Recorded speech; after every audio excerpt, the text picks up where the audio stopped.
प्रिय साथियों, आप सभी को मेरा नमस्कार। मैं जितेंद्र साहू स्वागत करता हूँ आप सभी लोगों का आपके अपने चैनल स्मार्ट पीएससी अकेडमी पर।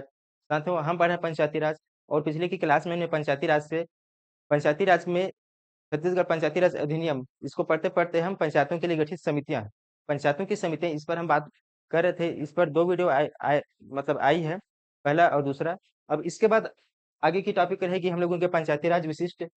तो इस विशिष्ट में हम देखने वाले हैं जैसे कि राज्य वित्त आयोग और छत्तीसगढ़ पंचायती राज अधिनियम 1993 में अब तक हुए संशोधन और कुछ और तथ्य हैं जो हम पढ़ने वाले हैं। तो चलिए साथियों, आज की क्लास की शुरुआत करते हैं और पंचायती राज को पढ़ते हैं। पंचायती राज में हम पढ़ेंगे आज राज्य वित्त आयोग। ठीक, तो चलिए, राज्य वित्त आयोग हेडिंग डालेंगे, राज्य वित्त आयोग। तो राज्य वित्त आयोग है ना, इसका उल्लेख अगर देखें हम, राज्य वित्त आयोग का उल्लेख संविधान के अनुच्छेद 243 में है ना, उल्लेख 243 आई में इनका उल्लेख है। इसके साथ साथ राज्य वित्त आयोग, छत्तीसगढ़ राज्य वित्त आयोग अधिनियम 1994 की धारा 3 में इनका उल्लेख है। ठीक, लिखेंगे, दो जगह इनका उल्लेख है। एक तो संविधान में 243 आई में, और छत्तीसगढ़ राज्य वित्त आयोग अधिनियम, है ना, राज्य वित्त आयोग अधिनियम 1994 की धारा, है ना, की धारा 3 में इनका उल्लेख है ना। अब राज्य वित्त आयोग है तो इसका गठन कौन करता है? तो राज्य वित्त आयोग का गठन करता है राज्यपाल। कितने साल के लिए करता है? तो 5 साल के लिए करता है ना। इसको अगर हम लिखें तो राज्य वित्त आयोग का गठन करता है राज्यपाल। कब कब करता है? हर 5वें साल में, यानी कि 5 साल में, 5 साल में एक बार राज्य वित्त आयोग का गठन करता है। वर्तमान में अगर हम देखें, वर्तमान में राज्य वित्त आयोग के अध्यक्ष हैं, राज्य वित्त आयोग के वर्तमान अध्यक्ष हैं सर्जियस मिंज, है ना। कौन है? सर्जियस मिंज, ये जो है राज्य वित्त आयोग के अध्यक्ष। सर्जियस मिंज जो है ये चौथे वित्त आयोग के अध्यक्ष हैं। ठीक, चौथे वित्त आयोग के, चौथे राज्य वित्त आयोग के अध्यक्ष। भाई, जब चौथा है तो पहले हम देख लेते हैं, पहले राज्य वित्त आयोग के अध्यक्ष हैं, राज्य वित्त आयोग के पहला अध्यक्ष, राज्य वित्त आयोग, है न, के पहले अध्यक्ष अगर हम देखें तो राज्य वित्त आयोग के पहले अध्यक्ष हैं वीरेंद्र पांडे। ठीक, दूसरे हैं अजय चंद्राकर, और तीसरे हैं चंद्रशेखर साहू, और चौथे हैं आपके सर्जियस मिन्स। ठीक, अगर इनको हम देखें तो राज्य वित्त आयोग के पहले अध्यक्ष वीरेंद्र पांडे, है ना, वीरेंद्र पांडे। दूसरे हैं अजय चंद्राकर। ठीक है, अजय चंद्राकर।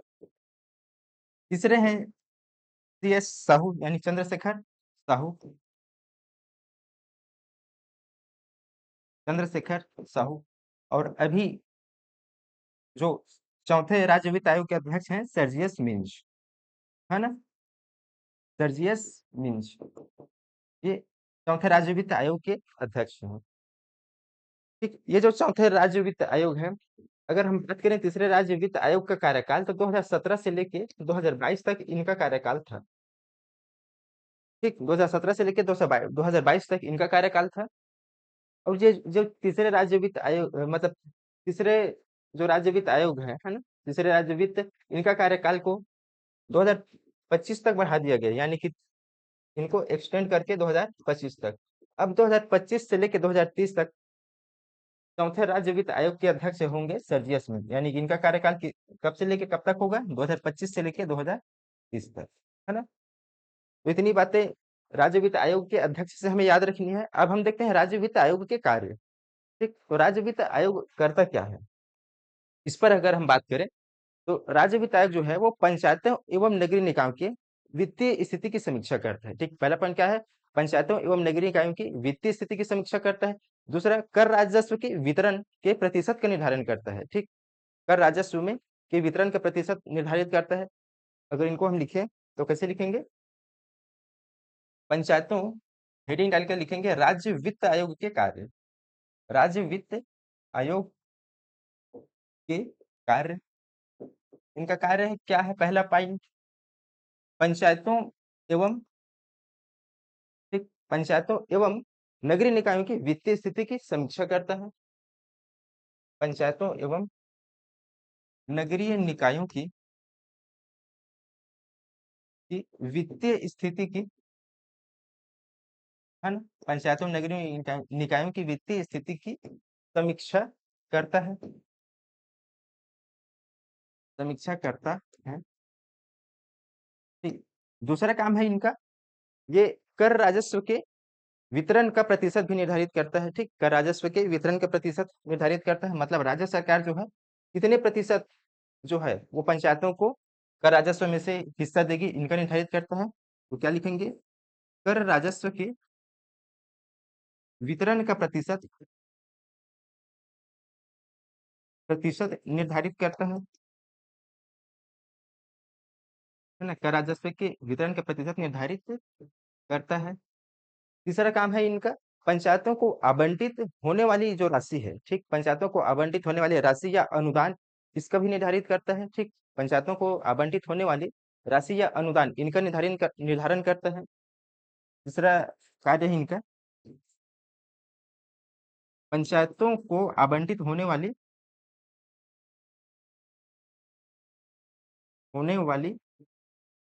राशि या अनुदान के निर्धारित करता है, राशि या अनुदान, है ना, इनका निर्धारण करता है।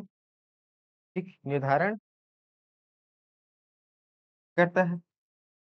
चौथा काम है केंद्र एवं राज्य, है ना, केंद्र एवं राज्य सरकार की मतलब समन्वय स्थापित करने का काम करता है। ठीक, केंद्र एवं राज्य सरकार के मध्य अगर देखें हम, तो केंद्र एवं राज्य सरकार के मध्य समन्वय स्थापित करने का काम करता है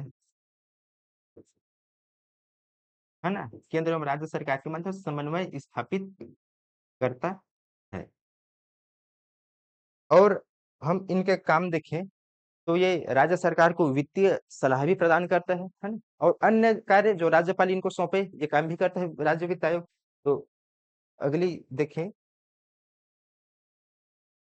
तो छठवां पॉइंट है, राज्य सरकार को वित्तीय सलाह भी प्रदान करता है। राज्य सरकार को वित्तीय सलाह, है ना, राज्य सरकार को वित्तीय सलाह प्रदान करने का काम कौन करता है? राज्य वित्त आयोग वित्तीय सलाह प्रदान करता है। इसके अतिरिक्त अन्य कार्य जो राज्यपाल इनको सौंपे, है ना, अन्य कार्य जो राज्यपाल, है ना, राज्यपाल इनको सौंपे, ये अन्य कार्य है ना। हम देख लिए राज्य वित्त आयोग के कार्य। अब हम देखते हैं कि राज्य वित्त आयोग के अगर संविधान में अगर देखें तो केंद्रीय वित्त आयोग का गठन जो है संविधान के अनुच्छेद 280 में है। इस पर अगर हम बात करें तो केंद्रीय वित्त आयोग, इसका उल्लेख संविधान के अनुच्छेद 280 में है। अभी 15वें वित्त आयोग की अगर हम बात करें तो 15वें वित्त आयोग ने केंद्र सरकार और राज्य सरकार के कर राजस्व में 41% हिस्सा राज्यों को देगी, ऐसी इन्होंने सिफारिश की है। ठीक है, तो देखिए केंद्रीय वित्त आयोग की अगर हम बात करें, केंद्रीय, अभी हम पढ़े थे राज्य वित्त आयोग, अब हम पढ़े हैं कि केंद्रीय वित्त आयोग। केंद्रीय वित्त आयोग, इसका उल्लेख कहाँ है? संविधान के अनुच्छेद 280 में है ना। और अभी वर्तमान अगर देखें हम 15वें वित्त आयोग, 15वें केंद्रीय वित्त आयोग की सिफारिश को अगर देखें, 15वें वित्त आयोग की सिफारिश को अगर देखें तो केंद्र सरकार है जो है वो राज्यों को कर, अपने कर राजस्व में से, ठीक, केंद्र सरकार राज्यों को अपने कर राजस्व में से 41% हिस्सा जो है वो राज्यों को देगी। केंद्रीय केंद्रीय वित्त 15वें वित्त आयोग की सिफारिश के अनुसार केंद्र सरकार अपने कर राजस्व में से, ठीक, केंद्र सरकार जो है वो अपने कर राजस्व में से 41% हिस्सा जो है राज्यों को देगी। ऐसी सिफारिश 15वें वित्त आयोग ने की है ना। हम 2025-26 के अगर बजट की बात करें तो इसमें भारत सरकार से अंतरण जो है ना, छत्तीसगढ़ सरकार को भारत सरकार से 39% जो है वो राशि का अंतरण किया जाएगा। अगर देखें हम, ठीक क्या लिखेंगे, छत्तीसगढ़ बजट 2025-26, छत्तीसगढ़ बजट 2025-26, है ना। इसमें हमें लिखना है कि भारत सरकार से अंतरण राशि जो है वो 39% है। यानी छत्तीसगढ़ में भारत सरकार के द्वारा राशि जो है, भारत सरकार से अंतरण राशि से अंतरण राशि वो 39% है। ठीक, भारत सरकार से अंतरण राशि जो है वो कितनी है, 39%। इसमें केंद्र का अनुदान जो है वो कितना है, 9% जो है वो केंद्र का अनुदान है। और केंद्रीय करों में राज्य का हिस्सा जो है वो 30% है। इसका डिस्ट्रीब्यूशन अगर हम देखें, तो केंद्र का अनुदान, इस 39% में से केंद्र का अनुदान जो है, मतलब केंद्र सरकार ने छत्तीसगढ़ को 9% क्या दिया है, अनुदान दिया है। केंद्र का अनुदान 9%। और कर राजस्व में छत्तीसगढ़ का हिस्सा, कर राजस्व में हिस्सा, ठीक, कर राजस्व में यानी कि केंद्रीय कर में राज्य का हिस्सा कितना है, 30%। केंद्रीय कर में, केंद्रीय कर में राज्य का हिस्सा कितना प्रतिशत है, 30%, है ना। ये छत्तीसगढ़ बजट 2025-26 से ये डेटा लिया गया है, जिसमें भारत सरकार से अंतरण राशि जो है वो 39% है। इसमें केंद्र का अनुदान जो है वो 9%, और केंद्रीय कर में राज्य का हिस्सा जो है वो 30%। ठीक, अब हम आगे बढ़ते हैं और देखते हैं राज्य वित्त आयोग की कुछ और बातें, है ना। तो तीसरे राज्य वित्त आयोग ने की सिफारिश के अनुसार जो है, राज्य सरकार कर राजस्व में से पंचायतों एवं नगरीय निकायों को 9% राशि देगी। 243 में इस बात को उल्लेख है, अनुच्छेद 243 आई, है ना, क्या है, राज्य वित्त आयोग, ये उनके कार्यों में से है ना। जो बातें अभी हम लिखेंगे वो राज्य वित्त आयोग के कार्यों में से लिया गया है। और इसमें तीसरे राज्य वित्त आयोग की सिफारिश के अनुसार अगर हम देखें, लिखेंगे कि तीसरे राज्य वित्त आयोग की, तीसरे राज्य वित्त आयोग की सिफारिश के अनुसार, सिफारिश के अनुसार राज्य जो है ना, राज्य सरकार कर राजस्व में से पंचायतों एवं नगरीय निकायों को 9% राशि देगी। बात समझ में आ रही है। जितना भी कर राजस्व है, जितना भी कर राजस्व की वसूली जो है वो राज्य सरकार के पास है, उनमें से 9% हिस्सा जो है सरकार जो है पंचायतों एवं नगरीय निकायों को देगी। तो लिखेंगे इनको, राज्य कर राजस्व में से, है ना, राज्य कर राजस्व में से 9% हिस्सा, कितना प्रतिशत है, 9% हिस्सा पंचायतों एवं नगरीय निकायों को देगी। पंचायतों एवं नगरीय निकायों को देगी, पंचायतों एवं नगरीय निकायों को देगी। इनमें से पंचायतों को कितना देगा, यानी पंचायतों को इनमें से 6.91% जो है वो पंचायतों को आवंटित किया जाएगा, और 2.09% जो है वो नगरीय निकायों को आवंटित किया जाएगा। अगर इनको हम लिखें 9% का डिस्ट्रीब्यूशन अगर देखें, है ना, तो पंचायतों को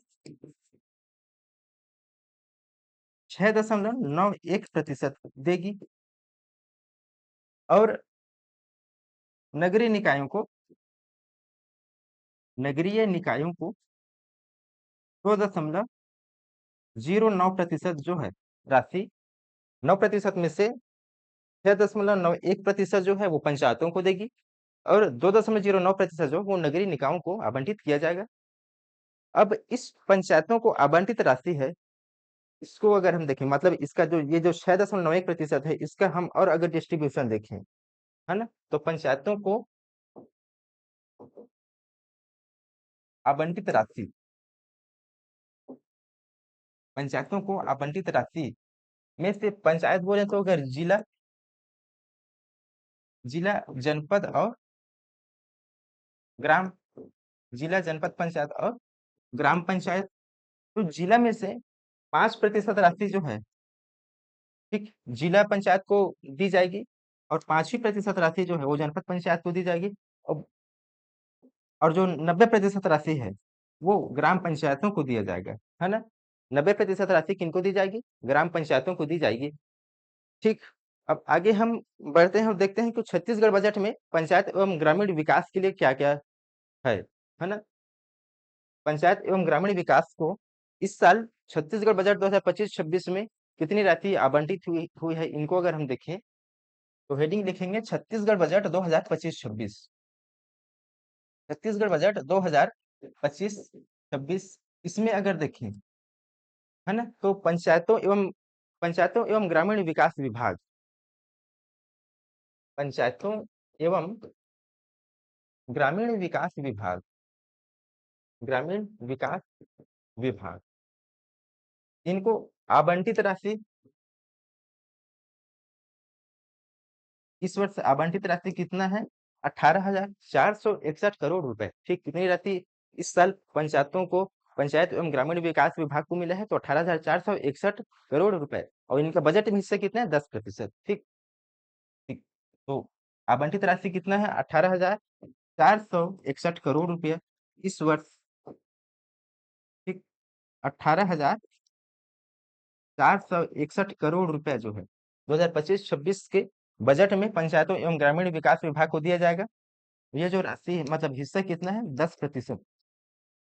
कितना प्रतिशत? 10% जो है ना, ये पंचायतों एवं ग्रामीण विकास विभाग के लिए आरक्षित है। तो इतनी बातें हमें बजट से ले ली है ना। मतलब कहीं ना कहीं राज्य वित्त आयोग और उनसे संबंधित कुछ डेटा है वो हमने अब कंप्लीट कर लिया है। अब हम आगे बढ़ते हैं और देखते हैं ये जो छत्तीसगढ़ पंचायती राज अधिनियम में अब तक हुए संशोधनों के बारे में देखते हैं कि कितनी बार इसमें अमेंडमेंट किया गया है। तो छत्तीसगढ़ पंचायती राज अधिनियम में अब तक 5 बार अमेंडमेंट किया गया है। अगर पहली बार हम देखें तो 2004 में किया गया था, उसके बाद 2008 में, और उसके बाद 2015 में, और उसके बाद 2019, और अभी जो है लेटेस्ट जो है 2024 में इसमें संशोधन किया गया है। यानी कि कुल मिलाकर अब देखें, और क्वेश्चन अगर आपसे पूछे कि छत्तीसगढ़ पंचायती राज अधिनियम में अब तक कितनी बार संशोधन किया गया है, तो अब लगेंगे हम आंसर 5। ठीक। अब इसको हम देखने वाले हैं।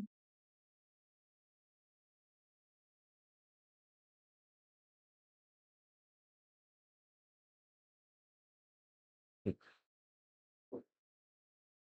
छत्तीसगढ़ पंचायती राज अधिनियम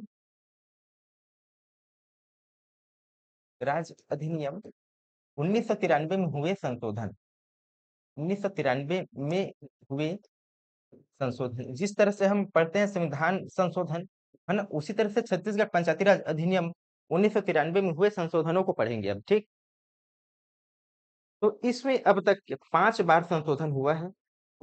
पहला बार अगर हम देखें तो 2004 में हुआ था, उसके बाद 2008 में हुआ था, उसके बाद 2015 में संशोधन हुआ था, उसके बाद 2019 में, और अभी जो है वो लेटेस्ट हुआ है 2025 में, 2024 में। ठीक। जिसका नाम है छत्तीसगढ़ पंचायती राज संशोधन अध्यादेश 2024, है ना।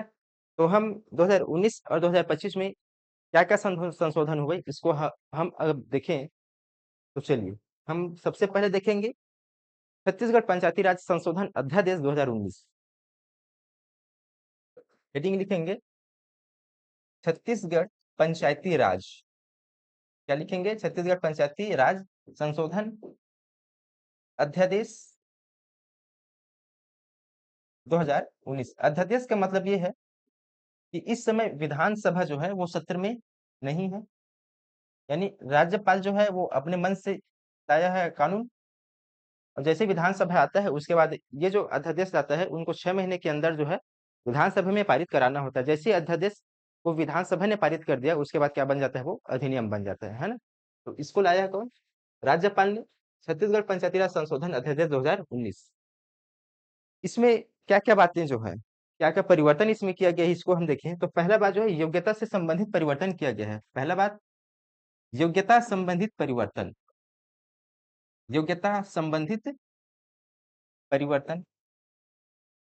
ठीक, योग्यता संबंधित परिवर्तन, इसको अगर देखें तो पहले जो पंच और सरपंच है इसको अगर चुनाव लड़ना है तो उनको पंच को 5वीं पास और सरपंच को कितना 8वीं पास होना जरूरी था। लेकिन छत्तीसगढ़ पंचायती राज संशोधन अध्यादेश 2019 से ये बाध्यता जो है वो समाप्त कर दी गई है। अब सिर्फ पंच और सरपंच को ओनली साक्षर होना जरूरी है। साक्षर मतलब अक्षर ज्ञान, यानी वो अपना साइन करना जाने और कुछ पढ़ना जाने, ठीक। कितना पढ़े ये अब मायने नहीं रखा गया है, ठीक। तो देखिए, पंचायत से संबंधित परिवर्तन में अगर देखें तो पंच एवं सरपंच, पहले पंच को मतलब संशोधन के पहले पंच को 5वीं पास होना जरूरी था। 5वीं पास होना जरूरी था और सरपंच को 8वीं पास होना जरूरी था। इनको 8वीं पास होना जरूरी था। लेकिन अब क्या किया गया है 2019 के बाद, है ना, 2019 संशोधन के बाद ये बाध्यता क्या कर दी गई है, समाप्त कर दी गई है। और सिर्फ पंच एवं सरपंच को साक्षर होना जरूरी है। साक्षर यानी अक्षर ज्ञान हो, साक्षर हो जरूरी है ना। उन ये क्लास पढ़ी वो क्लास पढ़ी ये बाध्यता समाप्त कर दी गई। सिर्फ पंच और सरपंच को अक्षर ज्ञान हो ये जरूरी है। उसके बाद अगर हम और देखें और क्या क्या परिवर्तन किया गया इसमें, तो चुनाव में ये, जैसे कि उम्मीदवारी से संबंधित परिवर्तन को अगर देखें तो चुनाव होता है ना। चुनाव होता है यानी कि पंच और सरपंच और सदस्य इसका चुनाव होता है। तो इस चुनाव में अगर दिव्यांगजन अगर चुनकर नहीं आया गया है तो उसको क्या करेगी राज्य सरकार, मनोनीत करेगी। ये बात जो है इसमें किया गया है। तो देखें, तो मनोनयन के संदर्भ में अगर हम देखें तो है ना, सदस्यों का मनोनयन, एक सदस्यों का मनोनयन अगर हम देखें तो ग्राम पंचायत के संदर्भ में अगर हम देखें, है ना, ग्राम पंचायत, सबसे पहले हम ये लिखेंगे कि अगर निर्वाचन से, है ना, निर्वाचन से कोई दिव्यांगजन जो चुनाव हुआ पंचायत में, निर्वाचन की जगह हम चुनाव लिखेंगे ये सही रहेगा, है ना। चुनाव से कोई दिव्यांगजन, दिव्यांगजन अगर निर्वाचित नहीं हुआ, निर्वाचित होकर नहीं आया है ना, निर्वाचित होकर नहीं आया है, आया है, तो राज्य सरकार क्या करेगी, उसको मनोनीत करेगी। तो राज्य सरकार जो है मनोनयन भी कौन करेगा ये पूछते हैं, तो राज्य सरकार जो है इसको क्या करेगी, मनोनीत करेगी। मनोनीत कब और कितना करेगी, इसको अगर हम देखें तो राज्य सरकार जो है वो ग्राम पंचायत में एक सदस्य मनोनीत करेगा। और ये एक सदस्य मेल भी हो सकता है या फीमेल भी हो सकता है ना। ठीक, ग्राम पंचायत में राज्य सरकार एक सदस्यों को मनोनीत करेगा और ये जो एक सदस्य हैं वो मेल या फीमेल हो सकते हैं। जनपद पंचायत में दो सदस्यों को मनोनीत करेगा और यहाँ पर एक मेल होगा, एक मेल को मनोनीत करेगा और एक फीमेल को मनोनीत करेगा, ठीक। इसमें जनपद पंचायत में, और जिला पंचायत में भी दो सदस्यों को मनोनीत करेगा। कितने सदस्य, जिला पंचायत में भी दो सदस्यों को मनोनीत करेगा, एक मेल और एक फीमेल। इसको मनोनीत करेगा कौन, राज्य सरकार। ये जो है चुनाव से अगर कोई उम्मीदवार, चुनाव अगर कोई उम्मीदवार मतलब जो है, जैसे कि पंच और सदस्य जो है वो जीत कर आ गए हैं, लेकिन उस पंच और सरपंच में से कोई अगर दिव्यांगजन नहीं है तो दिव्यांगजनों को भी प्रतिनिधित्व देने के लिए सरकार ने ऐसी व्यवस्था की है कि ग्राम पंचायत में एक दिव्यांगजन मनोनीत किया जाए। ये दिव्यांगजन मेल या फीमेल हो सकते हैं।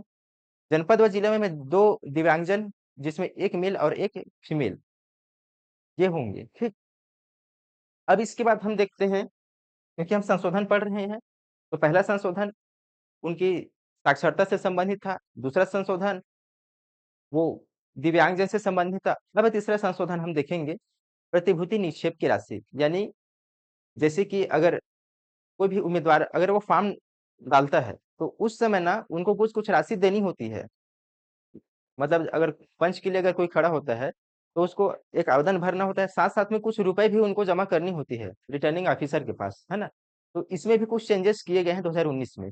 इसको अगर हम देखें तो देखिए, और जो राशि देते हैं जिस समय हम मतलब आवेदन जो फॉर्म डालते हैं ना चुनाव के लिए, उम्मीदवार जो है चुनाव के लिए फॉर्म डालते हैं, उस समय जो राशि दी जाती है उनको कहते हैं हम जमानत राशि, या उसी को कहते हैं प्रतिभूति निक्षेप। ठीक, तो लिखते हैं हम प्रतिभूति निक्षेप या जमानत राशि। ठीक, प्रतिभूति निक्षेप या जमानत राशि।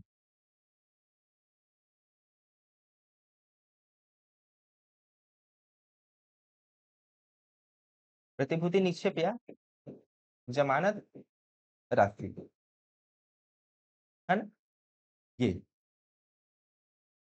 तो प्रतिभूति निक्षेप पंच, सरपंच, है ना, पंच हो गया, सरपंच हो गया, और क्या होगा, ग्राम पंच, जनपद पंचायत के सदस्य होंगे। ठीक, और जिला पंचायत के सदस्य, ये चार ही होते हैं। तो पंच हो गया, सरपंच हो गया, और जनपद पंचायत के सदस्य, और जिला पंचायत के सदस्य। ठीक, जिला पंचायत के सदस्य, इनको जब 2019 के पहले संशोधन नहीं हुआ था, तब थी इनकी राशि, पंच को 40 रुपए देना होता था, यानी 40 रुपए आवेदन फॉर्म के साथ इनको 40 रुपए जो है वो जमा करना होता था। सरपंच को 200 रुपए, और जनपद पंचायत के सदस्य को 500 रुपए। ठीक, इसको अगर हम लिखें तो सरपंच को 200 रुपए जमा करना होता था, जनपद पंचायत के जो सदस्य है उस उम्मीदवार को 500 रुपए जमा करना होता था, और जिला पंचायत के लिए अगर कोई व्यक्ति चुनाव लड़ना चाहता है तो उसको आवेदन के साथ 1000 रुपए जमा करना होता था। इसको अब 2019 के बाद बढ़ा दिया गया है। ठीक, ये जो प्रतिभूति निक्षेप की राशि है, इनको 2019 के बाद बढ़ा दिया गया है। पंच को 50 रुपए जमा करना होगा। ठीक, पंच को कितने, 50 रुपए। सरपंच पद के लिए 1000 रुपए जमा करना होगा। ठीक, सरपंच पद के लिए 1000 रुपए प्रतिभूति निक्षेप की राशि उनको जमा करनी होगी। जनपद पंचायत के सदस्य को 2000 रुपए, और जिला पंचायत के सदस्य के लिए अगर कोई व्यक्ति जो है वो फॉर्म डालता है तो उनको 4000 रुपए जो है, 4000 रुपए उनको जमा करनी होगी। इतनी राशि जमा करेंगे, उसके बाद उनका फॉर्म जो है वो फिलअप किया जाएगा, है ना। तो ये है ना, तो संशोधन में हमने क्या क्या देखा, पहले तो हम देखे साक्षरता से संबंधित, दूसरा देखे दिव्यांगजन से संबंधित, और तीसरा देखे प्रतिभूति निक्षेप से संबंधित। आगे हम देखते हैं पंचायत की जो समिति है उसमें भी कुछ कुछ संशोधन किया गया है। तो पंचायत की समिति, जैसे कि ग्राम पंचायत के लिए भी अपनी समिति होती है, जनपद पंचायत के लिए भी समिति होती है, और जिला पंचायत के लिए भी समिति होती है। तो इसमें ना 2019 के संशोधन में ग्राम पंचायत के लिए संशोधन किया गया है, ग्राम पंचायत की समिति में कुछ कुछ संशोधन किए गए हैं। संशोधन ये है कि पहले मतलब क्या होता था, अगर हम इनको लिखते चले तो देखिए, समिति, ग्राम पंचायत की समिति, ग्राम पंचायत की समिति। तो ग्राम पंचायत में कौन कौन से समिति होते थे, ग्राम पंचायत में मिनिमम 3 और मैक्सिमम 5 समिति हो सकते हैं। ठीक, ग्राम पंचायत में अगर समिति देखें, हम पहले समिति वाले सेक्शन में इनको पढ़ चुके हैं। तो ग्राम पंचायत में मिनिमम 3 और मैक्सिमम कितना हो सकता है, 5 समिति बनाई जा सकती है। इसके अतिरिक्त आवश्यकता अनुसार भी समिति बनाई जा सकती है, और इस समिति को बनाएगा कौन, ग्राम पंचायत के लिए ग्राम पंचायत ही बनाएगा, लेकिन किसकी अनुमति से, कलेक्टर की अनुमति से बना पाएगा। ठीक, तो ग्राम पंचायत में अभी जो समिति है उसके बारे में हम देखें तो सबसे पहले आपका सामान्य प्रशासन समिति, है ना, सामान्य प्रशासन समिति। ठीक, सामान्य प्रशासन समिति। दूसरा है निर्माण एवं विकास समिति। कौन सी समिति, निर्माण एवं विकास समिति। तीसरा है शिक्षा स्वास्थ्य एवं समाज कल्याण समिति। ठीक, कौन सी समिति, शिक्षा स्वास्थ्य एवं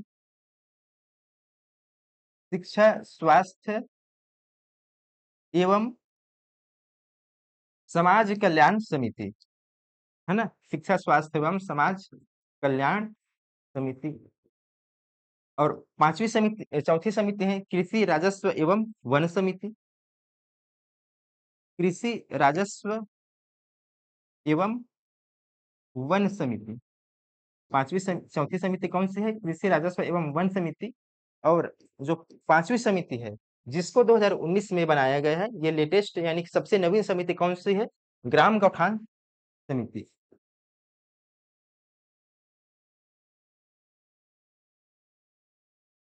कौन सी समिति, ग्राम गौठान समिति।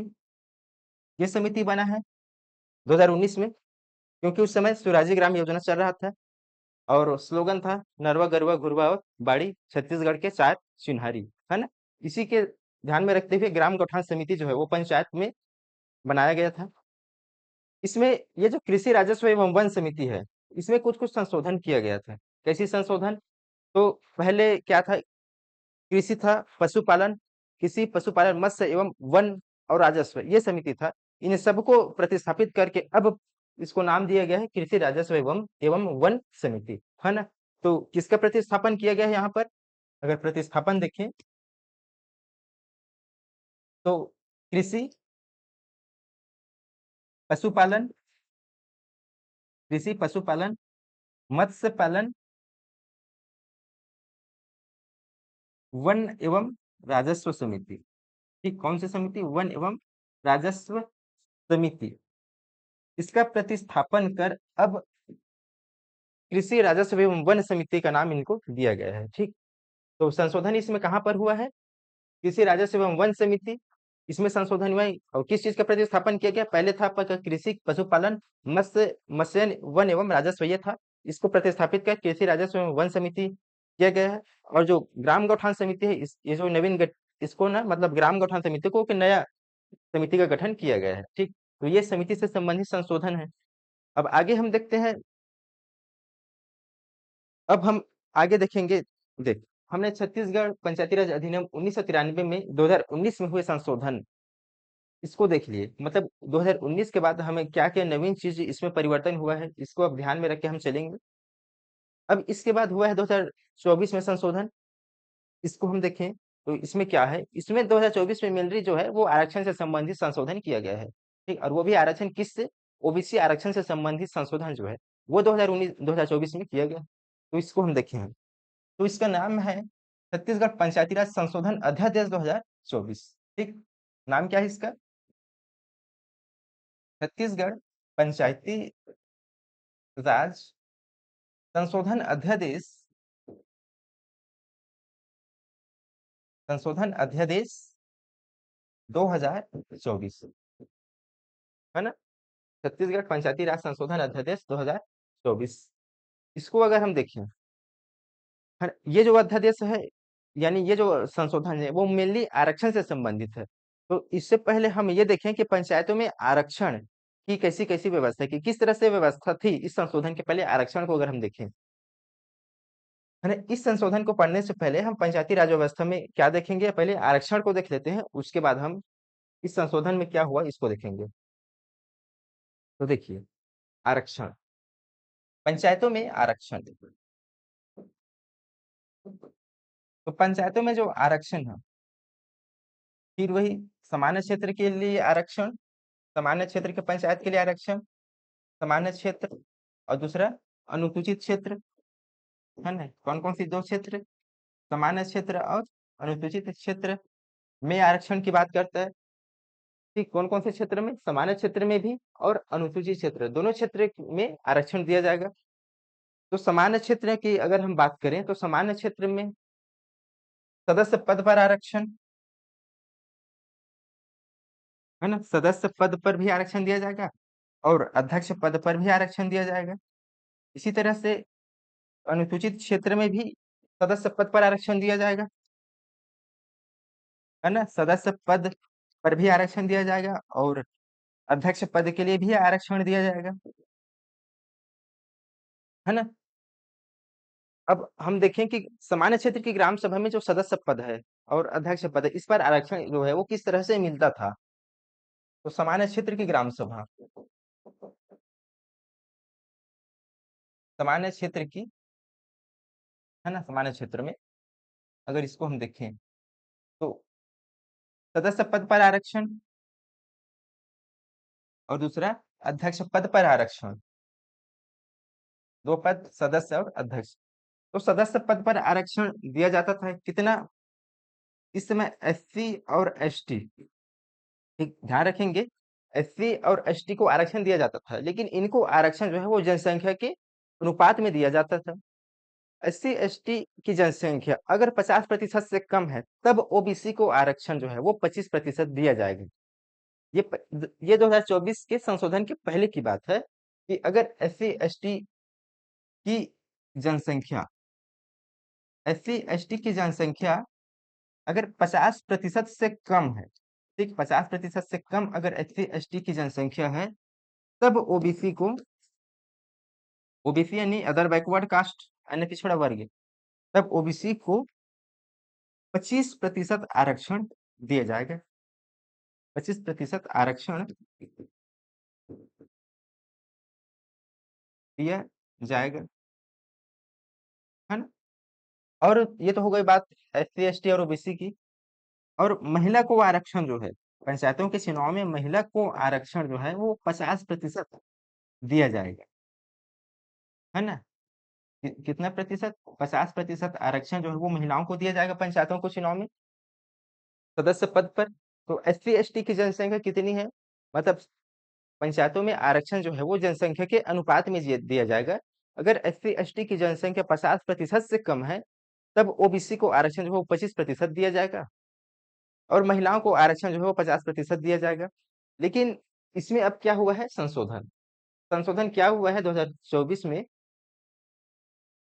मतलब अगर हम ये देखें, जैसे कि SC ST की जनसंख्या 50% से कम है, मान लेते हैं कि अगर उनकी जनसंख्या जो है वो 35% है, तब इसमें ये लिखा है कि ओबीसी को 25% आरक्षण दिया जाएगा। यानी कि 35, 50 से कम, यानी कि मान लेते हैं कि 35 है, और इसमें 25% और जोड़ देते हैं तो कितना हो जाएगा? 60 हो जाएगा। मतलब आरक्षण की सीमा कितनी हो गई? 50% से पार चली गई, है ना। इसी और अभी बीच में आरक्षण वाला मुद्दा भी चला था, है ना। तो इन्हीं सब बातों को ध्यान में रखते हुए आरक्षण को 50% तक ही मेंटेन करके रखा जाए, इसीलिए ये जो संशोधन है वो किया गया है। और जो 50% से कम अगर आरक्षण है, यानी कि SC ST की जनसंख्या 50% से कम है, तब ओबीसी को आरक्षण अब 25% नहीं दिया जाएगा, ठीक। अब अब जो है 25% आरक्षण नहीं दिया जाएगा, यानी कि 2024 के बाद, 2024 के बाद अब 25% आरक्षण नहीं दिया जाएगा। जो शेष प्रतिशत है, यानी कि 50% करने के लिए जो शेष है, उतना ही आरक्षण दिया जाएगा। जैसे कि उदाहरण के तौर पर अगर 35% जो किन किन लोगों का है, SC ST की जनसंख्या है, तो 15% जो यानी कि 50% होने के लिए कितना बचता है? 15%, तो सिर्फ 15% ही दिया जाएगा, ये उदाहरण के तौर पर, है ना। तो इसको हम समझेंगे और लिखेंगे कैसे, कि यदि SC ST की जनसंख्या 50% से कम है, तब ओबीसी को आरक्षण 25% दिया जाता था। लेकिन 2024 का संशोधन के बाद 30% के लिए ओबीसी को आरक्षण दिया जाएगा, है ना। यानी अलग से ओबीसी के लिए आरक्षण का प्रावधान इसमें अब नहीं है। अगर हम आगे बढ़ते हैं और देखते हैं अध्यक्ष पद के लिए, तो अध्यक्ष पद के लिए जिला एवं जनपद, ठीक, जिला एवं ग्राम में अध्यक्ष पद के लिए लॉटरी निकालकर तय किया जाता था, है ना। लॉटरी, और इस लॉटरी को निकालता कौन था? कलेक्टर, ठीक। ग्राम एवं जिले में लॉटरी, अध्यक्ष पद के आरक्षण को तय कैसे किया जाता था? ग्राम और मतलब जिला पंचायत और ग्राम पंचायत में लॉटरी निकालकर तय किया जाता था। लॉटरी कौन निकालता था? कलेक्टर, है ना। कौन निकालेगा लॉटरी? लॉटरी जो है वो कलेक्टर निकालेगा। और ये तो हो गई ग्राम और जिला की बात है, लेकिन जनपद में क्या होगा? जनपद में SC ST और, हाँ, यानी कि जनपद में SC ST के लिए और महिला के लिए लॉटरी निकालेगा SDO, और ओबीसी के लिए लॉटरी निकालेगा कलेक्टर, है ना। तो अध्यक्ष पद के को कैसे तय किया जाता है? लॉटरी निकाल कर लॉटरी जिला एवं ग्राम पंचायत के लिए लॉटरी निकालेगा कलेक्टर, और जनपद में अगर हम देखें, है ना, तो जनपद पंचायत में SC ST और महिला के लिए लॉटरी निकालेगा SDO, और ओबीसी के लिए लॉटरी निकालेगा कलेक्टर, है ना, कलेक्टर। तो हमने इस आरक्षण से संबंधित इसमें क्या देखा है कि 2024 में क्या संशोधन हुआ है, इनको हमने इसी में देख ली है ना। कि जो है, अगर आसान शब्दों में कहें तो सदस्य पद के लिए ओबीसी के लिए आरक्षण जो है वो शून्य कर दिया गया है ना, ये बात है। अब हम, ये तो हो गई सामान्य क्षेत्र के लिए, अब देखते हैं हम अनुसूचित क्षेत्र के लिए। अनुसूचित क्षेत्र के लिए आरक्षण, अनुसूचित क्षेत्र की पंचायतों के लिए आरक्षण यानी अनुसूचित क्षेत्र के लिए आरक्षण। तो इस क्षेत्र में भी आरक्षण सदस्य पद पर भी दिया जाता है और अध्यक्ष पद पर भी दिया जाता है। एक सदस्य पद पर और दूसरा अध्यक्ष पद पर, दोनों ही पद पर आरक्षण दिया जाता है। तो देखिए इस क्षेत्र के लिए ना एससी एसटी को जनसंख्या के अनुपात में तो आरक्षण दिया जाएगा, ठीक। यानी आरक्षण जो है वो किस अनुपात में दिया जाता है, जनसंख्या के अनुपात में दिया जाता है। और कैसी जनसंख्या, तत्कालिक प्रकाशित जनसंख्या। यानी कि तत्कालिक प्रकाशित यानी कि हम लोगों के पास अभी कौन सी जनसंख्या है, अवेलेबल है 2011 की जनसंख्या है ना। इसी के आधार पर जो है वो आरक्षण दिया जाएगा। और इसमें एसटी मतलब अनुसूचित क्षेत्र में सदस्य पद के लिए एसटी का आरक्षण जो है वो 50% से कम नहीं हो सकता है ना। इसमें यह प्रावधान है कि एसटी का आरक्षण वो 50% से कम नहीं हो सकता। सदस्य पद पर एसटी का आरक्षण जो है वो 50% से कम नहीं हो सकता। ओबीसी को आरक्षण था 2024 के पहले, ठीक। 2024 के पहले ओबीसी को अनुसूचित क्षेत्र में 25% आरक्षण था, है ना। लेकिन 2024 के जो संशोधन हुए हैं उसके बाद ओबीसी के आरक्षण को 0% कर दिया गया है ना। यही जो है वो संशोधन हुआ है कि 2024 के बाद यानी 2024 में संशोधन के बाद जो है वो ओबीसी के आरक्षण को 0% अब कर दिया गया है अनुसूचित क्षेत्रों में भी। और महिला की आरक्षण जो है वो 50% ही है ना। महिला आरक्षण कितना है, महिला आरक्षण वो जो है वो 50% ही है, इसको इतना ही रखा गया है। और अनुसूचित क्षेत्र में जो अध्यक्ष पद है वो तो एसटी क्षेत्र के लिए ही मतलब एसटी के लिए ही आरक्षित रहेगा, ठीक। इसको अगर हम देखें तो अनुसूचित क्षेत्र के लिए अध्यक्ष पद जो है वो एसटी के लिए ही, एसटी मतलब शेड्यूल ट्राइब्स, एसटी के लिए ही आरक्षित रहेगा। इनके लिए एसटी के लिए ही आरक्षित रहेगा, यानी अनुसूचित जनजाति के लिए ही अनुसूचित क्षेत्र में अध्यक्ष पद जो है वो आरक्षित रहेगा, ठीक। तो अभी हम क्या देखे, आरक्षण को देखा, साथ साथ हमने ये भी देखा कि 2024 से पहले आरक्षण के कैसी स्थिति थी और अब 2024 संशोधन के बाद आरक्षण की स्थिति अब कैसी है। पंचायतों के चुनाव के संदर्भ में इसको हमने देखा। हम देखेंगे अब कि जो संशोधन हुए हैं यानी छत्तीसगढ़ पंचायती राज अधिनियम 1993 में जो संशोधन अब हुआ है, इससे इनके धाराओं में क्या क्या प्रभाव पड़ा है ना। छत्तीसगढ़ पंचायती राज अधिनियम 1993 की धाराओं में अब क्या क्या प्रभाव पड़ा पड़ा है इसको हम देखेंगे। तो संशोधन के बाद यानी छत्तीसगढ़ पंचायती राज संशोधन अध्यादेश 2024, अध्यादेश 2024 है ना, से प्रभावित धाराएं, जो संशोधन हुआ है से कौन कौन सी धारा जो है वो प्रभावित हुए हैं, धाराएं, है ना। इसको अगर हम देखें तो सबसे पहली धारा है धारा नंबर 13। पहले हम इनको याद करते चलेंगे, धारा नंबर 13, ठीक। उसके बाद धारा नंबर 17, धारा नंबर 13, धारा नंबर 17, उसके बाद धारा नंबर 23, ठीक। कौन कौन सी धारा, धारा नंबर 13, 17 और धारा नंबर 23। इसके बाद हम आगे बढ़ते हैं, धारा नंबर 25 और धारा नंबर 30, ठीक। धारा नंबर 25, धारा नंबर 30 और उसके बाद धारा नंबर 32, है ना। तो धारा नंबर 13, 17, 23 और 25, 30 और 32, है ना। दो और याद रखेंगे हम, धारा नंबर 2, 19 और धारा नंबर 129E3, है ना। इसको अगर हम लिखें कि कौन कौन सी धारा जो है वो इससे प्रभावित हुई है, तो देखिए धारा नंबर 13, हाँ ठीक, धारा नंबर 13, धारा नंबर 17 और धारा नंबर 23, ठीक है। धारा नंबर 25 और धारा नंबर 30, ये धाराएं जो है वो प्रभावित हुई हैं। कौन कौन सी, 13, 17, 23, 25, 30 और धारा नंबर 32, धारा नंबर 32, धारा नंबर 219 और धारा नंबर 129 ई, ठीक, 129E3, है ना, धारा नंबर 129E3, इतनी जो है वो प्रभावित हुई है छत्तीसगढ़ पंचायती राज संशोधन अध्यादेश 2024 से, ये प्रभावित धाराएं हैं। तो धारा नंबर 13 क्या कहता है, इसको अगर हम देखें तो धारा नंबर 13 जो है वो पंच की सीटों पर आरक्षण की बात करता है। ठीक, धारा नंबर 13 क्या बात करता है, पंच की सीटों पर आरक्षण। धारा नंबर 17 जो है वो सरपंच के सीटों पर आरक्षण की बात करता है। ठीक, इसको अगर हम लिखें तो धारा नंबर 13 पंच के सीटों पर आरक्षण,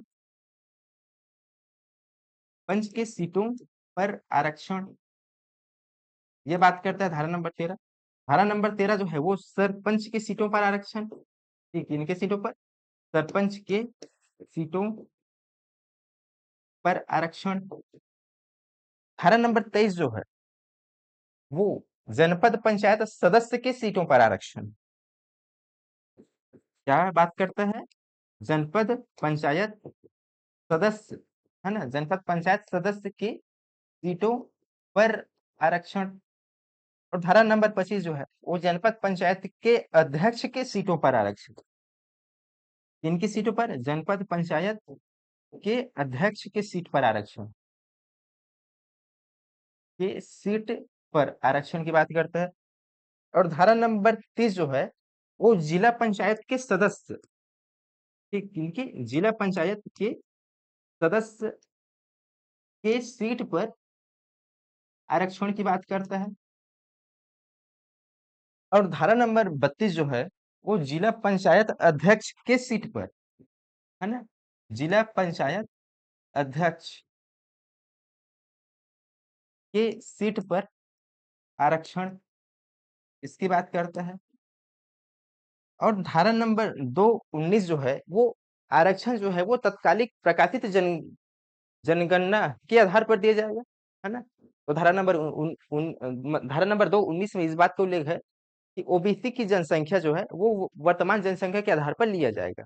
इसको अगर हम देखें, धारा नंबर 19 जो है, आरक्षण तो दिया जाना है लेकिन इस संदर्भ में ओबीसी की जनसंख्या जो है, ओबीसी की जनसंख्या तत्कालिक प्रकाशित, तत्कालिक प्रकाशित, तत्कालिक मतलब अभी हमारे पास 2011 की जनगणना प्रकाशित हुई है ना, तत्कालिक प्रकाशित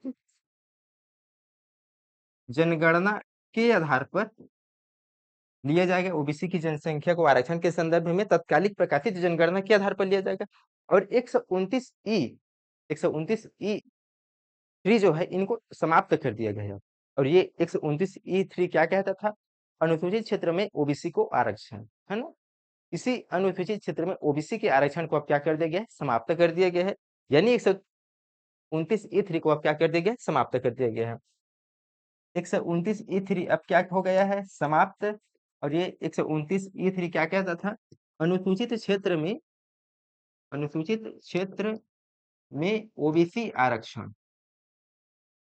अब अनुसूचित क्षेत्र में ओबीसी आरक्षण को क्या कर दिया गया है, समाप्त। ठीक, तो इतनी बातें हमें कहाँ से याद रखनी थी, 2024 छत्तीसगढ़ पंचायती राज संशोधन अध्यादेश 2024 से हमें आरक्षण के संदर्भ में इतनी बातें याद रखनी थी। अब हम आगे बढ़ते हैं और देखते हैं पंचायतों के द्वारा लगाए जाने वाले कर, है ना, पंचायतों के द्वारा लगाए जाने वाले कर। तो कुछ अनिवार्य कर होंगे जिसको पंचायत लगाती है, और कुछ वैकल्पिक कर भी वैकल्पिक कर होते हैं जिनको पंचायत लगाती है। तो ये अनिवार्य कर का उल्लेख जो है वो अनुसूची 1 में है, और वैकल्पिक कर जो है वो अनुसूची 2 में है। तब ये अनुसूची 1 और 2 क्या है, इसको अगर हम देखें तो 73वां संविधान संशोधन जैसे लागू, मतलब उनको पारित किया गया, उसके बाद क्या हुआ कि संविधान में भाग 9 जोड़ा गया। भाग 9 जोड़ने के साथ साथ ही 15 नए अनुच्छेद जोड़े गए, है ना, 243 से लेके 243 वो 15 नए अनुच्छेद जोड़े गए। साथ ही साथ 11वीं अनुसूची जोड़ी गई, है ना, 11वीं अनुसूची जोड़ी गई और इसमें 29 नए विषय शामिल किए गए।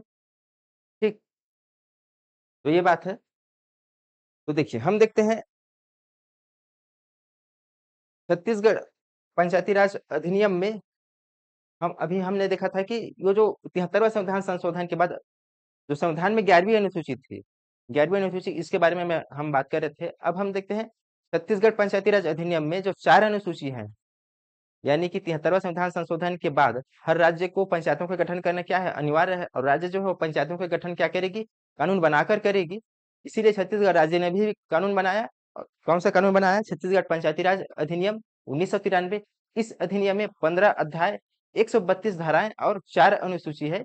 इसी 4 अनुसूची में से अनुसूची नंबर 1 में है पंचायतों के द्वारा लगाए जाने वाला अनिवार्य कर, पंचायतों के द्वारा लगाए जाने वाले ऐच्छिक कर, अनुसूची नंबर 2।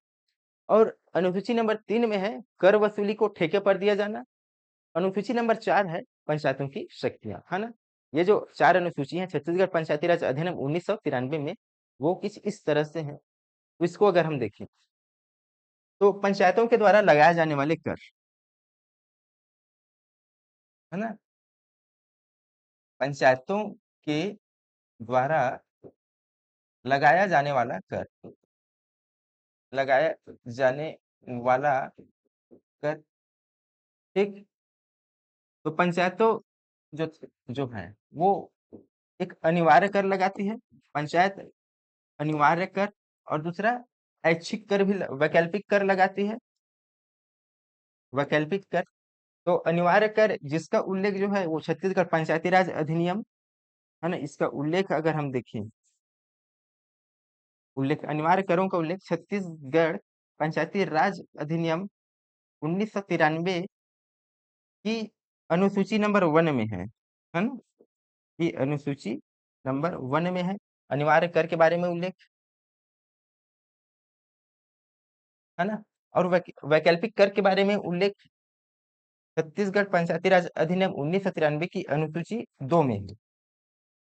इसमें है अनुसूची नंबर 2 में है, ठीक। अनुसूची नंबर 3 की अगर हम बात करें, इसकी अनुसूची नंबर 3, तो कर वसूली का जिम्मा ठेके पर दिया जाना है ना।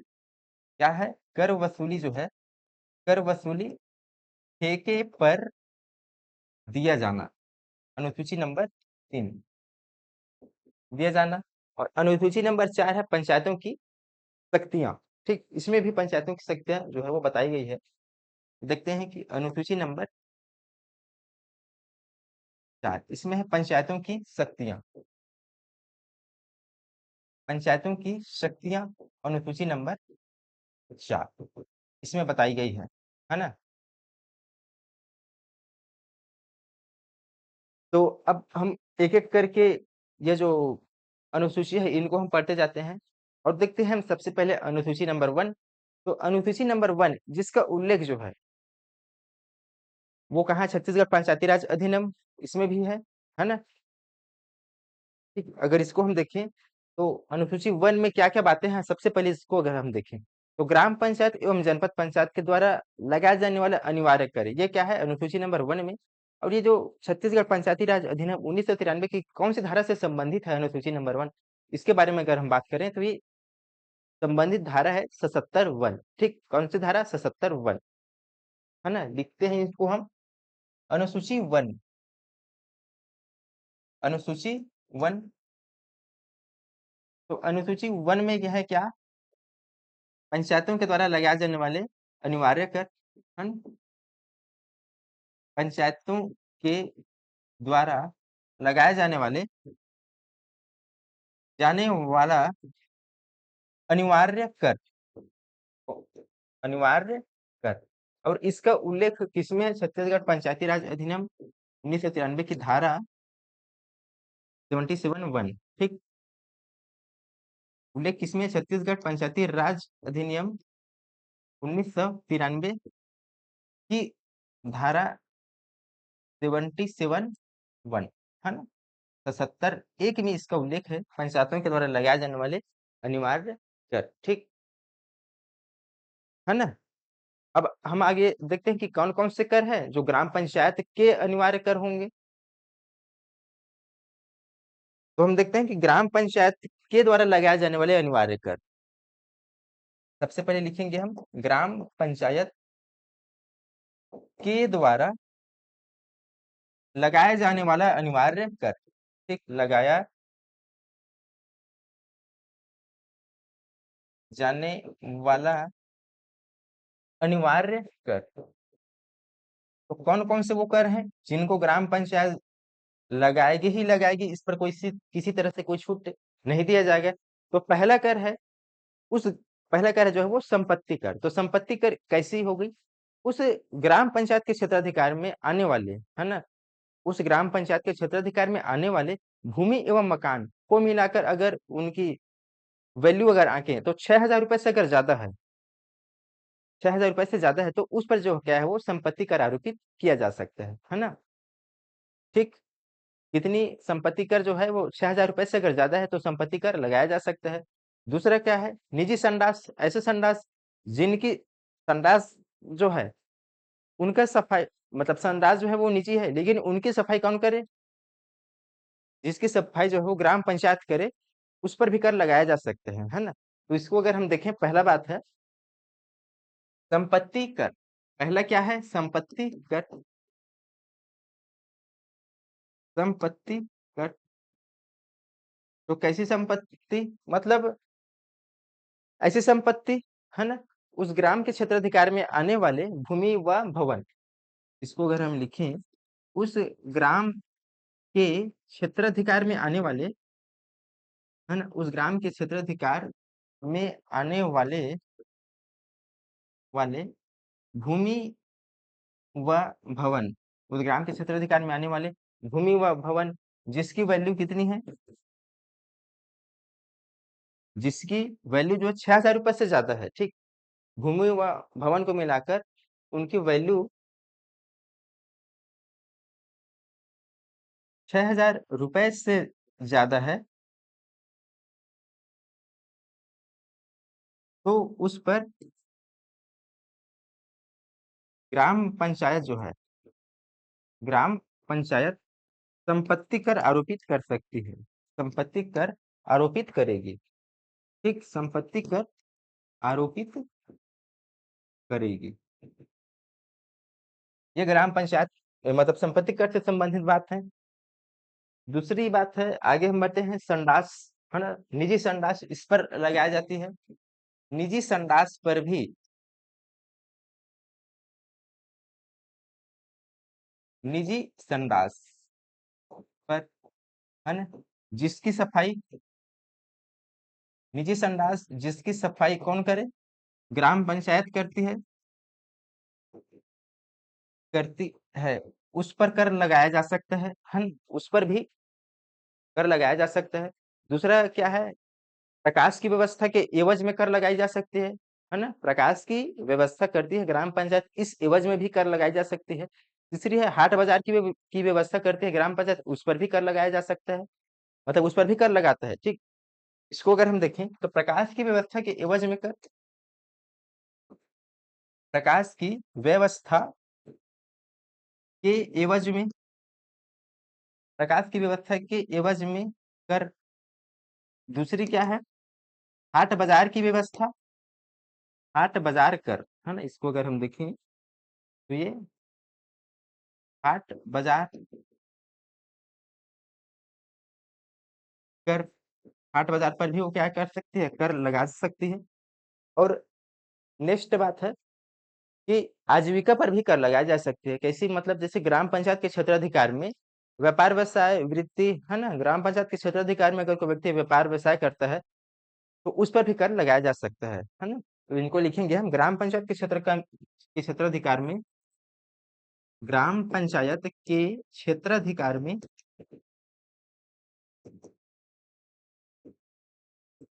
व्यापार व्यापार व्यवसाय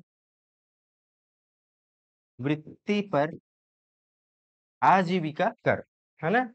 ग्राम पंचायत के क्षेत्राधिकार में आने वाले व्यापार व्यवसाय वृत्ति पर आजीविका कर, इस पर भी ग्राम पंचायत जो है वो कर लगा सकती है। ये अनिवार्य कर है। इसके साथ साथ पशुओं के रजिस्ट्रीकरण पर भी ग्राम पंचायत जो है वो कर लगाएगी, है ना। पशुओं के पशुओं के रजिस्ट्रीकरण, पर कर, है ना? तो ग्राम पंचायत के द्वारा लगाए जाने वाले कौन कौन से कर हैं? संपत्ति कर, ये अनिवार्य कर है। संपत्ति कर, इसके साथ साथ कौन कौन से कर हैं? इसको अगर हम देखें तो निजी संडास पर भी कर लगाई जा सकती है, जिसकी सफाई कौन करे? ग्राम पंचायत करे। प्रकाश की व्यवस्था उपलब्ध कराने की एवज में कर लगाएगी, जैसे बाजार, हाट बाजार की व्यवस्था करने की उपज में भी वो एवज में भी क्या है? ग्राम पंचायत कर लगाएगी। इसके साथ साथ आजीविका पर भी जो कर वो ग्राम पंचायत लगाएगी। और चौथी बात है पशुओं के रजिस्ट्रीकरण, इस पर भी जो है वो ग्राम पंचायत जो है कर लगाएगी।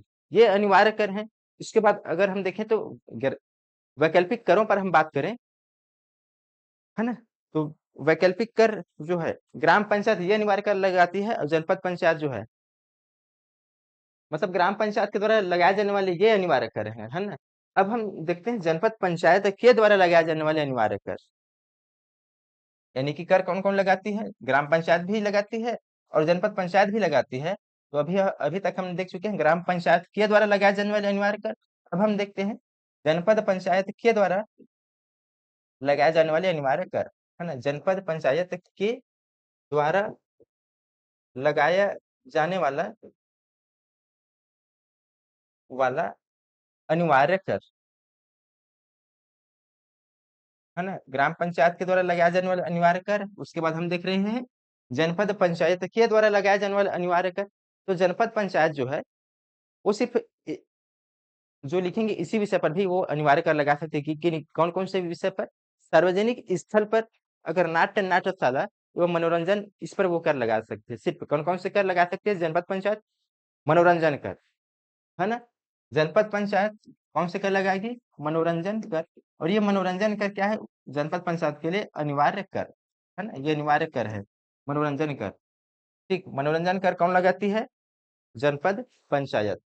लेकिन किस स्थान पर होती है? सार्वजनिक स्थल पर अगर कोई मनोरंजन हो रहा है तब उस पर कर लगाएगी। सार्वजनिक स्थल पर आयोजित स्थल पर आयोजित होने वाली आयोजित की जाने वाली मनोरंजन पर कर, है ना? मनोरंजन पर कर लगाएगी कौन? जनपद पंचायत। तो हम देख लिए ग्राम पंचायत के द्वारा लगाए जाने वाले अनिवार्य कर। अब हम और उसके साथ साथ से जनपद पंचायत के द्वारा लगाए जाने वाले अनिवार्य कर, ये जो किस में है? अनुसूची नंबर 1 में है। अब हम देखते हैं अनुसूची नंबर 2, है ना? इस अनुसूची नंबर 2 में है वैकल्पिक कर। तो वैकल्पिक कर कौन कौन लगाती है? ग्राम पंचायत भी वैकल्पिक कर लगाती है और जनपद पंचायत भी वैकल्पिक कर लगाती है। इसका उल्लेख धारा नंबर छत्तीसगढ़ पंचायती राज अधिनियम 1993 की धारा 77(2) में है। ठीक, इसको अगर हम देखें, मतलब हम पढ़ रहे हैं अब अनुसूची नंबर 2। अनुसूची नंबर 2 में है कौन कौन से? वैकल्पिक कर, वैकल्पिक कर। और वैकल्पिक कर कौन कौन लगाएगी? ग्राम पंचायत भी वैकल्पिक कर लगाएगी, ग्राम पंचायत। और दूसरा जनपद पंचायत जो है वो वैकल्पिक कर लगाएगी, जनपद पंचायत। ग्राम पंचायत और जनपद पंचायत वैकल्पिक कर लगाएगी। वैकल्पिक कर का उल्लेख अनुसूची नंबर 2 में है। साथ ही साथ छत्तीसगढ़ पंचायती राज अधिनियम छत्तीसगढ़ पंचायती राज अधिनियम 1993 की धारा 77(2) में भी इसका उल्लेख है ना? दो जगह इनका उल्लेख है, ग्राम पंचायत और जनपद पंचायत। इसमें अगर हम देखें तो ग्राम पंचायत जो है वो कौन कौन से वैकल्पिक कर लगाएगी? तो पहला है धर्मशाला, सराय इत्यादि पर कर लगाएगी। दूसरा चारागाह पर कर लगाएगी। पशु बाजार पर भी वो कर लगाएगी। बैलगाड़ी है, बैलगाड़ी टांगा, है ना, इत्यादि पर भी वो क्या लगेगी? कर, वैकल्पिक कर लगा सकती है। इसको अगर हम देखें तो ग्राम पंचायत के द्वारा लगाए जाने वाले वैकल्पिक कर कौन कौन से हैं? तो पहला धर्मशाला, धर्मशाला, सराय, है ना, पर वो वैकल्पिक कर लगा सकती है। धर्मशाला, सराय, इस पर वैकल्पिक कर लगा जा सकती लगाते हैं। बैलगाड़ी टांगा, बैलगाड़ी, है ना, बैलगाड़ी और गंगा, इस पर भी वो क्या है कि कर लगाएगी? वैकल्पिक कर लगा सकती है। ठीक, और और किस पर कर लगाएगी वो? चारागाह पर भी वैकल्पिक कर लगाएगी। चारागाह, इस पर लगाए जाने वाले कर जो क्या होंगे? वैकल्पिक कर होंगे ग्राम पंचायत के, है ना? और बाजार फीस और पशुओं के अंतरण पर भी वो कर लगाती है ना? इसको अगर हम देखें चारागाह पर कर, बाजार फीस बाजार फीस जो है वो वैकल्पिक कर है ग्राम पंचायत के लिए। और पशुओं के अंतरण, है ना, पशुओं के अंतरण ये भी ग्राम पंचायत के वैकल्पिक कर है ना। तो ग्राम पंचायत कौन कौन से वैकल्पिक कर लगाती है? एक तो धर्मशाला पर कर, धर्मशाला सराय पर, बैलगाड़ी पर, चारागाह पर, बाजार फीस पर और पशुओं के अंतरण पर, इस पर ग्राम पंचायत जो है वो वैकल्पिक कर लगाएगी। इसके बाद हम आगे बढ़ते हैं, देखते हैं जनपद पंचायत के द्वारा लगाए जाने वैकल्पिक कर। इसको अगर हम देखें तो जनपद पंचायत जो है, तो जनपद पंचायत के क्षेत्राधिकार में आरोपित किए जाने वाले कोई भी अन्य कर, है ना, अनुसूची वन में जो जो उल्लेखित है उनको छोड़कर, ठीक। कैसे लिखेंगे इनको? तो जनपद पंचायत में जो अनिवार्य कर है ना, जनपद पंचायत में जो अनिवार्य कर लगाती है उसको छोड़कर अन्य वैकल्पिक कर लगाएगी। तो इसको लिखेंगे हम, जनपद पंचायत में, है ना, जनपद पंचायत में कर, अनिवार्य कर को छोड़कर, और जो, हाँ, जनपद पंचायत में जो अनिवार्य कर है इनको छोड़कर अन्य सभी पर वो क्या कर लगेगी? वैकल्पिक कर लगाएगी जनपद पंचायत, ठीक है। तो आगे बढ़ते हैं अब हम और देखते हैं अनुसूची नंबर 3। अनुसूची नंबर 3 में है कुछ करों की वसूली का अधिकार जो ठेके पर दिया जाना। कर तो लगा रहे हैं, लेकिन इस कर को वसूली करने का अधिकार कुछ तो डायरेक्ट लेगी पंचायत और कुछ को ठेके पर भी देती है ना। तो अब हम अनुसूची नंबर 3 पढ़ेंगे, और करों की वसूली का अधिकार ठेके पर दिया जाना। इसमें लिखा है अनुसूची नंबर 3, अनुसूची नंबर 3, इसमें है करों की वसूली, है ना, करों की वसूली, कुछ करों की वसूली, है ना, सभी कर की नहीं, कुछ करों की वसूली, कुछ करों की वसूली ठेके पर दिया जाना, ठेके पर दिया जाना। यहाँ पर हम ये जानेंगे कि वो कौन कौन से कर हैं जिनकी वसूली जो है वो ठेके पर दी जाती है। और इस अनुसूची वन मतलब अनुसूची 3, इसका उल्लेख छत्तीसगढ़ पंचायती राज अधिनियम 1993 की धारा नंबर 80 से ये जो है वो संबंधित है। कौन सी धारा से संबंधित है अनुसूची नंबर 3? तो धारा नंबर 80 से संबंधित है ना। तो देखिए, जो पशुओं के रजिस्ट्रीकरण है ना, पशुओं के रजिस्ट्रीकरण पर जो कर लगाती है उसको वो ठेके पर पर पंचायत जो है वो वसूली के लिए दे सकती है। यानी कि पशुओं के रजिस्ट्रीकरण पर जो कर लगाती है पंचायत उसको ठेके पर वसूली के लिए दिया जा सकता है। उसके बाद चारागाह पर जो कर होते हैं उनको भी ठेका दिया जा सकता है ना। निजी भवन या आवास पर जो लगता है कर उनको भी ठेके में वसूली के लिए दिया जा सकता है। बाजार फीस इसको भी दे सकता है। तो अगर हम लिखें तो कैसे लिखेंगे? पशुओं के रजिस्ट्री पर जो कर लगती है उनको वसूलने के लिए ठेके पर दिए जा सकते हैं। तो पशुओं के रजिस्ट्री पर, ठीक, पशुओं के रजिस्ट्री पर लगने वाला कर को क्या कर सकती है? वसूली करने के लिए ठेके पर दे सकती है। दूसरा क्या है? चारागाह पर पशु आ गए, मतलब चारागाह पर जो कर है उनको चारागाह पर कर। तीसरा क्या है आपका? पशु हो गया, चारा हो गया। तीसरा हो गया बाजार फीस, है ना, बाजार फीस, बाजार फीस, बैलगाड़ी टांगा। बाजार फीस के बाद हो गया आपका बैलगाड़ी, हो गया टांगा। इस पर जो कर लगाती है उनको क्या कर सकती है? वसूल करने के लिए ठेके पर दिए जा सकते हैं। तीसरा निजी भवन आवास, है ना, निजी भवन आवास, इस पर जो ग्राम मतलब जो निजी भवन आवास है इस पर कर लगाती है पंचायत, उसकी वसूली के लिए उनको ठेके पर दिया जा सकता है। निजी भवन आवास पर कर, है ना, इनको वसूली करने के लिए ठेके पर दिया जा सकता है। इसके बाद जनपद पंचायत, है ना, जिन्हें जनपद पंचायत आवश्यक समझे उनको भी वसूली करने के लिए ठेके पर दे सकती है ना। इसके अतिरिक्त जनपद पंचायत जिनको आवश्यक समझे, जिन जिन करों की वसूली को ठेके पर दिया जाना है ऐसा जनपद पंचायत उचित समझे उनको जनपद पंचायत को ये शक्ति है कि वो ऐसे करों को वसूली के लिए ठेके पर दे सकती है, ठीक।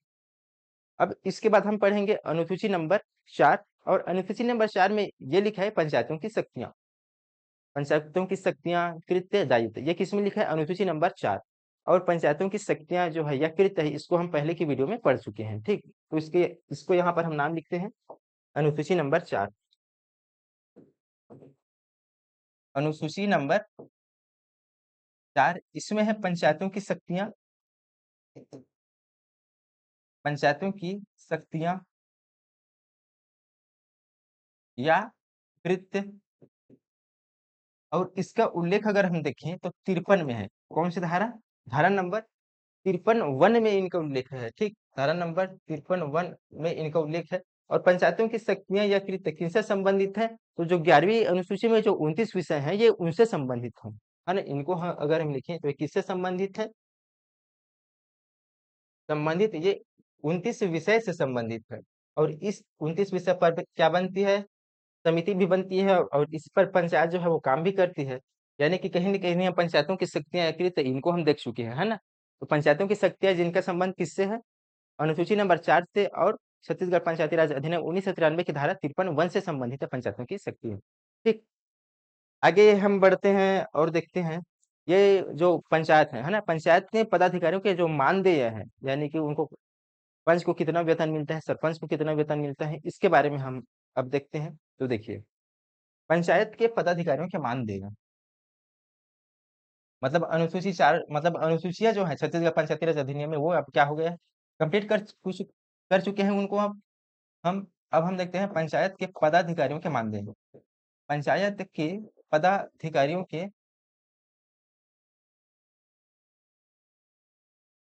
मानदेय, पंचायत के पदाधिकारियों के मानदेय, है ना। तो देखिए, जिला पंचायत अध्यक्ष, उपाध्यक्ष, सदस्य, इसी तरह से जनपद पंचायत अध्यक्ष, उपाध्यक्ष, सदस्य, और ग्राम पंचायत में देखें तो पंच और सरपंच, इनके हम जो वेतन है इसके बारे में देखने वाले हैं। तो जिला पंचायत अध्यक्ष, ठीक है, जिला पंचायत अध्यक्ष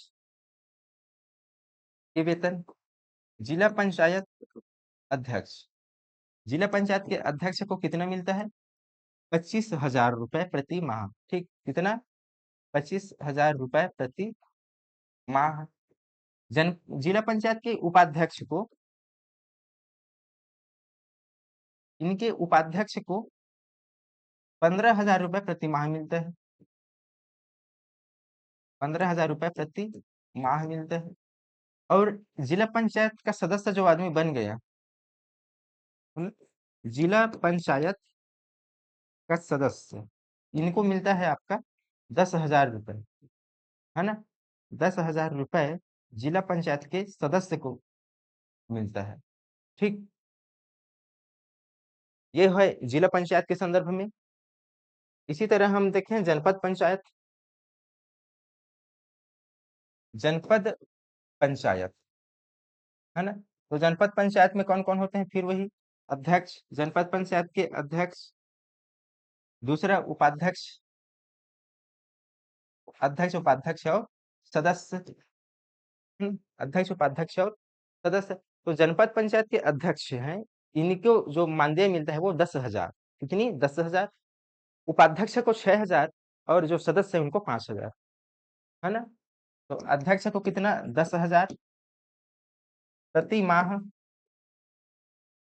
उपाध्यक्ष को मिलता है 6,000 प्रति माह।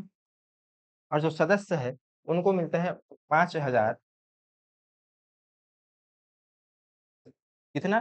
5,000 रुपए प्रति माह किनको मिलता है? जनपद पंचायत के सदस्य को 5,000, उपाध्यक्ष को 6,000 और अध्यक्ष को 10,000 रुपए मिलता है। अब आगे बढ़ते हैं हम ग्राम पंचायत में। ग्राम पंचायत में जो सरपंच है ना, उनको 4,000 रुपए मिलता है और जो पंच है उनको 500 रुपए मिलता है। ग्राम पंचायत में अगर हम देखें, ग्राम पंचायत में हम देखते हैं तो सरपंच है, सरपंच का वेतन जो है वो 4,000 रुपए है। कोई आदमी सरपंच बन गया मतलब उनका वेतन कितना? 4,000 रुपए प्रति माह। और पंच जो है इसका वेतन है 500 रुपए प्रति माह, है ना। 500 रुपए प्रति माह।